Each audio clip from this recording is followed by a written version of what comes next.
Olha, você já ouviu falar de pornografia de revanche? Não? Não entende o que é isso? Mas isso está acontecendo, viu? E isso ocorre quando a vítima é ameaçada de ter, por exemplo, fotos íntimas, divulgadas ou compartilhadas por algum tipo de parceiro. Quem está na linha e passa a conversar conosco, até porque mulheres são maiorias desse tipo de crime de pornografia de revanche, é o professor Tiago Mota, advogado criminalista, um dos mais respeitáveis advogados nessa seara, para a gente entender como é que isso ocorre, quais são os elementos que a gente precisa compreender dessa relação e por que, não é, professor, na hora em que tudo acontece, tudo pode, tudo é permitido e um pouco mais adiante isso vira munição aí para aquele que, depois da relação se sentiu prejudicado. Professor Tiago Mota, um bom dia.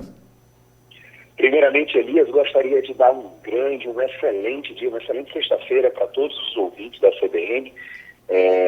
Mandar um grande abraço para o Elias, que também é um grande advogado. Enfim, esse realmente é um grave problema que a gente tem atormentado, né, a nossa sociedade, principalmente com o desenvolvimento das redes sociais, né, com a capacidade cada vez mais circunstancial que a gente tem de transmissão de dados, né, de uma forma quase incontrolada. E, no final das contas, da mesma forma que isso é capaz de trazer muitas coisas boas, né, infelizmente isso daqui também tem ocorrido. Né? E, no final das contas, grande parte disso se trata da grande relação de confiança existente entre a vítima e o seu eventual algoz. Né? Então, nós estamos diante de um crime que causa também graves perturbações pessoais para a vítima e que normalmente se dá, pelo menos em grande parte dos estudos que vêm sendo feitos, por conta de uma quebra no relacionamento, por conta de um desvio, por conta de alguma coisa que aconteceu, e o indivíduo quer com isso se vingar. Né? É uma atitude, diga-se de passagem, Elias, covarde, é uma atitude criminosa e é uma atitude que merece as maiores reprimendas penais. Agora, professor Tiago Mota, naturalmente isso acontece com alguém que é muito próximo, né? Há quem fale de que normalmente o parceiro, o ex-parceiro e até o pai entra nessa discussão. A gente tinha uma confiança em determinado momento ao ponto de permitir de que essas imagens fossem gravadas e acumuladas. Um pouco depois essa relação se desfaz e alguém, aquele que porventura achou que não saiu muito bem da relação, começa então a fazer o que a gente está chamando de revanche. Isso tem repercussão no direito, doutor? Isso tem sim, Elias, repercussão no direito, até porque houve, em função do problema, né, em função dessa realidade, muito da legislação teve que ser modificada. Então, a gente tem várias leis que foram editadas, principalmente a partir de 2017, 2018, né, com a intenção de reconhecer que essa violação da intimidade, principalmente violação da intimidade da mulher, ela configura, sim, uma violência que merece repressão específica por meio do direito penal, principalmente.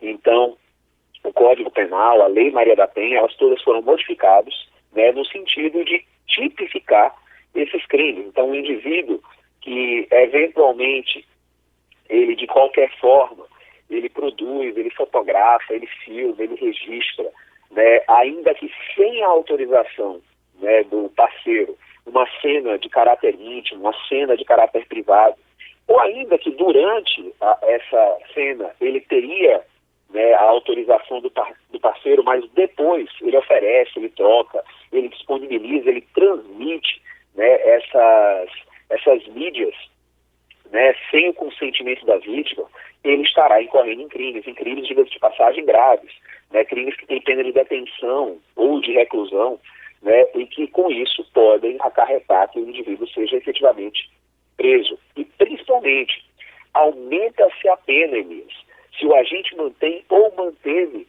uma relação íntima de afeto com a vítima. e o faz com a finalidade de vingança, de humilhação, de constrangimento. Então é muito importante, mais uma vez reitero, é muito importante que as pessoas tenham essa compreensão de que os meios de comunicação em massa, de que o sistema de informática, de que o sistema de telemática, ele não é na terra de ninguém. E que eventuais condutas e comportamentos dessa natureza devem e serão repreendidos por meio da lei. Bem, professor Tiago Mota, o termo, abre aspas, pornografia de revanche, fecha aspas, pornografia é um termo adequado? Vai ser pornografia de revanche, parece-me ser uma expressão nova para os juristas, é claro que isso deve estar numa discussão efervescente, mas pornografia, para esses casos, onde não há o consentimento de fotos do corpo ou de cenas, muitas vezes até de sexo explícito, do que foi consentido na época a sua filmagem, a sua gravação, mas não foi consentida a sua exposição. Pornografia é um termo adequado, doutor? Eu diria que essa foi a forma que o legislador à época, ele eventualmente tensionou classificar essas condutas, né, a partir de vários estudos criminológicos que até hoje ainda tentam descortinar os motivos, né, o porquê de um indivíduo praticar esse tipo de comportamento. Não sei se seria o mais adequado, Elias, mas de toda sorte, o que é mais importante, eu acho, que é para o nosso ouvinte ele consiga compreender, que são duas coisas com gravidades diferentes. Primeiro, se há consentimento, né, no registro da intimidade sexual, isso obviamente não caracteriza ilícito penal nenhum, tá? Se não há consentimento, o próprio ato de produzir, fotografar, filmar, de registrar, né, essa cena de caráter íntimo, essa cena de caráter privado, sem autorização dos participantes, só isso já configura ilícito penal.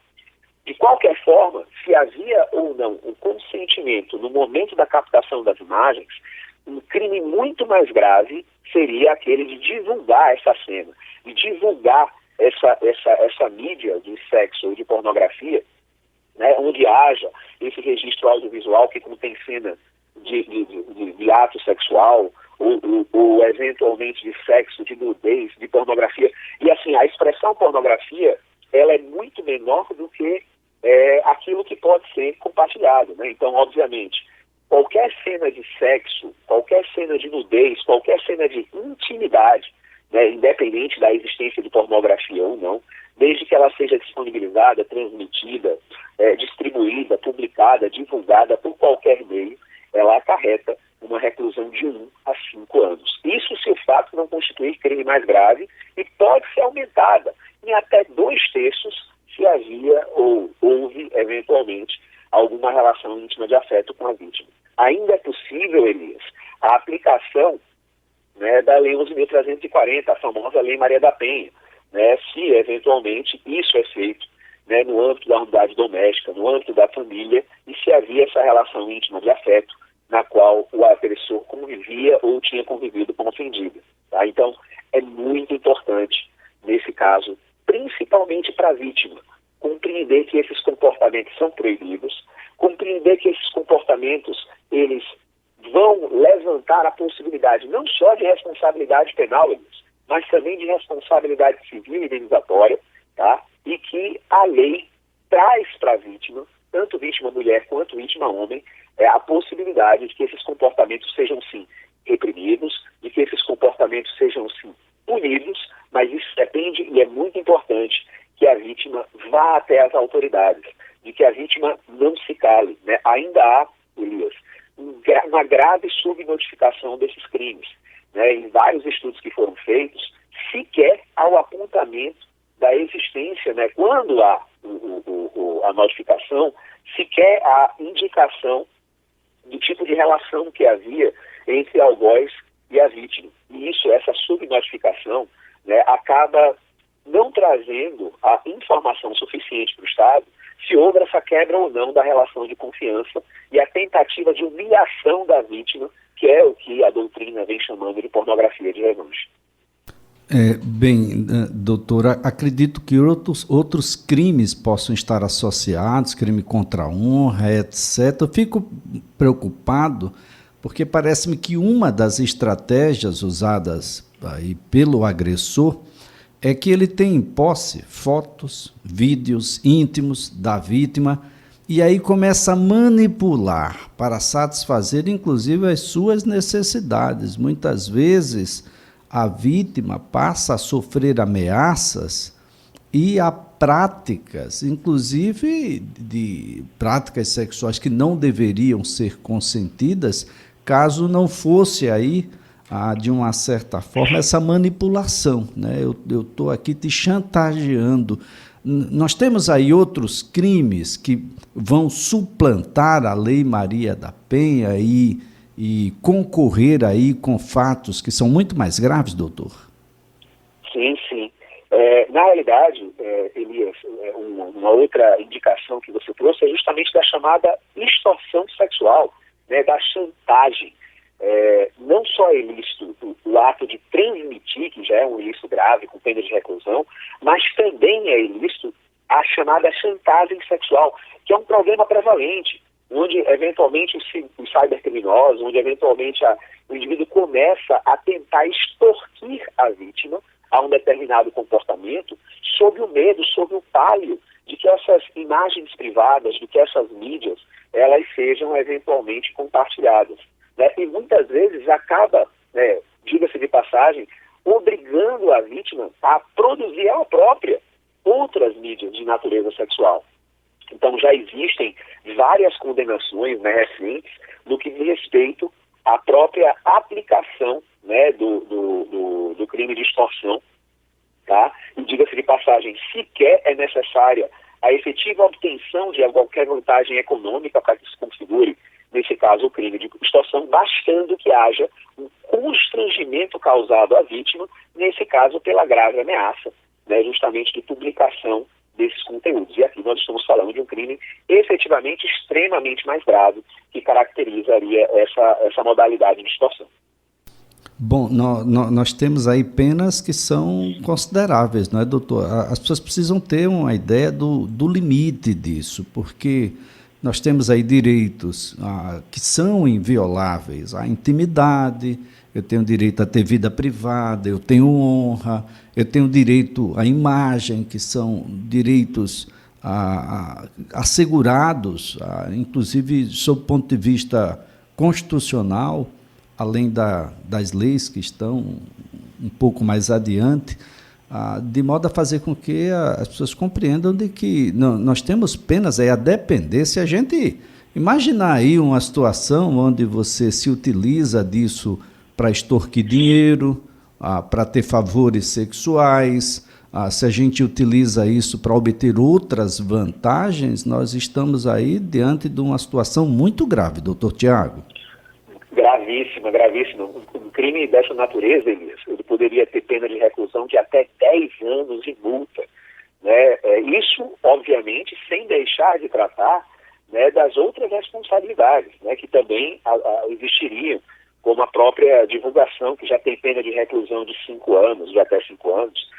Então, assim, nós estamos falando, sim, de crimes graves, nós estamos falando, sim, de crimes que merecem essa reprovabilidade, e que as pessoas precisam compreender, principalmente, Elias, acho muito importante que isso seja dito, que a culpa, mais uma vez, nunca é da vítima. Quantas vezes lá no escritório, Elias, eu estive diante de pessoas que ao tratar da natureza desse crime, disseram, mas eu confiei.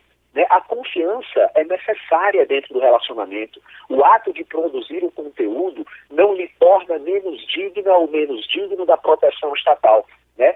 A canalice, sim, do indivíduo que compartilha esse conteúdo, a canalice desse indivíduo que venha constranger alguém, né, com o intuito de obter algum tipo de vantagem porque é portador desse conteúdo, essa sim é uma canalice que merece ser reprovada, e não a eventual confiança da vítima, e não a eventual fidúcia da vítima no indivíduo que estava junto com ela dentro de um relacionamento.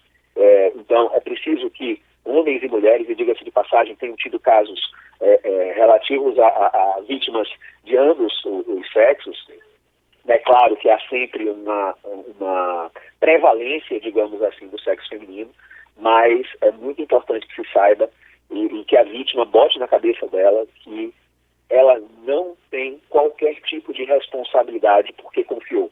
Né? Que quem tem responsabilidade nesse caso é o indivíduo que viola essa confiança, que viola essa relação íntima de afeto e que eventualmente com isso venha propalar esse tipo de conteúdo. Agora, vamos complicar, professor, o que já é muito complicado. Vamos diminuir a idade aí dessas pessoas. E os menores? Se a gente estiver falando de uma criança, de um adolescente, de alguém que não tem uma compreensão, mesmo que seja maior, mas tenha um nível de intelectualidade comprometido, como é que fica essa situação, doutor? Nesse caso, além da responsabilidade que a gente tem, né, trazida pelo Código Penal, né, a gente vai ter a abordagem do próprio ECA, né, do Estatuto da Criança e do Adolescente. Para você ter ideia, Elias, no caso do ECA, o ato de oferecer, de trocar, de disponibilizar, né, aqueles mesmos comportamentos que a gente já tinha tratado anteriormente, se o registro contém cena de sexo explícito ou pornográfica, né, envolvendo criança ou adolescente, nesse caso nós temos uma reclusão ainda mais acentuada, né, no simples compartilhamento, né, o crime que era de reclusão de até 5 anos, ele passa a ter 6 anos e multa, obviamente, caso se essas condutas não configurarem um crime mais grave, e ainda com a possibilidade de incremento da pena, né, a depender do grau desse constrangimento. Então, é muito importante que se entenda, inclusive, e diga-se de passagem, Elias, que mesmo que você não tenha produzido, mesmo que você não tenha oferecido ou disponibilizado, o simples ato de você possuir essas mídias, né, o simples fato de você estar com esse tipo de conteúdo armazenado por qualquer meio, né, que contenha cena de sexo explícito ou pornográfica envolvendo criança ou adolescente, isso simplesmente já acarreta uma reclusão de 1 a 4 anos e multa. Então, é muito importante que a gente leve em consideração isso e que esses casos sejam cada vez mais notificados para que esses comportamentos sejam punidos. Agora, doutor Tiago, como levar essa notícia, a notícia do ilícito à polícia? Eu falo isso porque isso envergonha, isso humilha. De alguma forma, nós estamos ali numa situação as pessoas estão envergonhadas, estão minimizadas na sua condição humana. Como levar isso à polícia? Nós temos artifícios, talvez, se for um companheiro, essa atitude de ser considerado uma violência contra a mulher, a gente pode ligar para a polícia? Seria mais interessante buscar um advogado e especialista na área, um advogado criminal, de modo a ser orientado melhor, porque o medo é sempre de que isso, que hoje é uma ameaça, se torne público. Ou então, daquilo que se tornou público, de que outras imagens venham a se tornar público, doutor? Que demandam, né, ações não só no âmbito criminal, mas também no âmbito civil ou outros tipos de responsabilidade. Então, é muito importante, numa situação como essa, se procure, por exemplo, a Defensoria Pública, se procure um advogado particular, ou que se vá, né, a depender da situação, numa central de atendimento à mulher, existe, né, os telefones de contato, o 180, o 181, até o próprio 190 da Polícia Militar, que elas teriam essa responsabilidade de atender. Além disso, nós temos delegacias especializadas na defesa dos direitos da mulher aqui em Maceió, tanto na área baixa, né, que fica lá na Rua Boa Vista, quanto na área alta. Enfim, nós temos várias delegacias nesse sentido e também no interior. Então, é muito importante que a mulher procure, que a vítima procure esse centro de atendimento, que procure um advogado especializado e que, principalmente, que mantenha os dados e os registros desses comportamentos, né? É uma atitude muito normal desse tipo de situação, Elias, até lastreada pelo constrangimento, que a vítima venha a deletar, que ela venha a eventualmente destruir, né, as provas, os metadados relacionados a esse comportamento.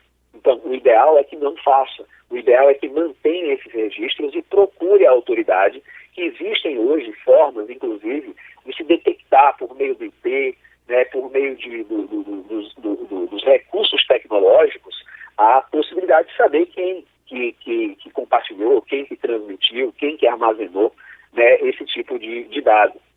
E com isso a gente tem um enfoque muito mais especializado em garantir, né, não só a prevenção, para que outras pessoas também não venham a sofrer com esse tipo de comportamento, mas também a punição devida em todas as esferas possíveis do indivíduo que comporta semelhante comportamento criminoso. Bem, doutor Tiago Mota, mais uma vez a nossa gratidão pela colaboração aqui prestada, pelas informações, pela orientação que é repassada aqui agora para todos, absolutamente todos. Primeiro, gente, evitar esse tipo de filmagens, de gravações, enfim, de coleta de imagens.